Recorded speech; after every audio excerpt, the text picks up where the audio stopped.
Actu officiel bis ni ki tey daal jàpp leen dootu leen amati benn jaaxle si wàllu info bu gaaw te wóor. nag démocratie c'est la loi de la majorité yow mënoo jàll parrainage nga bëgg a am voix au chapitre mais même dans les sociétés africaines traditionnelles balaa ngay mën a wax nga mën a am xam-xam mais nit koo xam ne buy wax dafa doyadi il est d'une vacuité intellectuelle extraordinaire il est nul il faut le dire du xeebeel mais waa ji dafa cuune ndax mënu la aligner benn idée boo xam ne ça tient ci kanamu benn esprit mais bopp bi moo rangé wul ngeen baal ma ci wax non c'est ça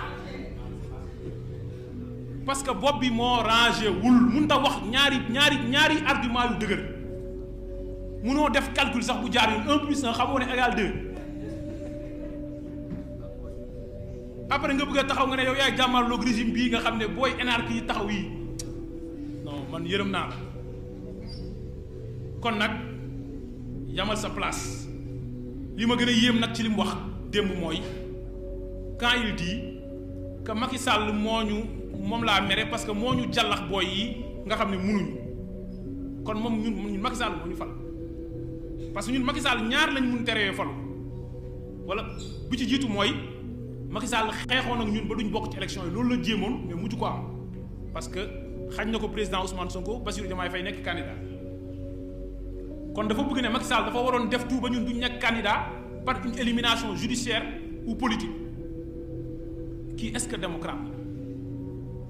wala Macky Sall kon jour élection yi dafa waroon def tout pour ñun bu ñu gagné mooy lan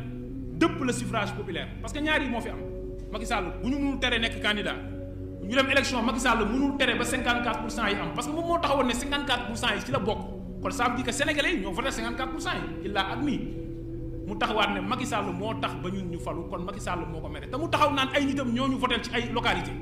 xanaa moom day mere ay nitam après nga taxawaat nga ne Macky Sall nga mere mel ni Macky Sall mënoon nañu teree falu kon yow day wane yow esprit bi nga am ci démocratie mooy nit ku yor pouvoir dafa war a xañ ku ko neex du falu parce que kii incompétent la musumaa gis ku cuunewee nii musumaa gis une telle inculture démocratique et politique kooku taxul ba kenn dellu ginnaaw kooku président Ousmane Sonko président de la République Bassirou Diomaye Diakhar Faye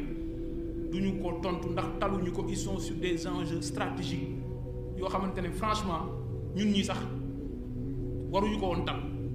waaye am na loo xam ne duñu ko bàyyi parce que il y va de notre responsabilité parce qu'on nous a responsabilisés à la tête du mouvement des jeunes patriotes et nous devons faire face aux fossoyeurs de la da ngay gis ñoo xam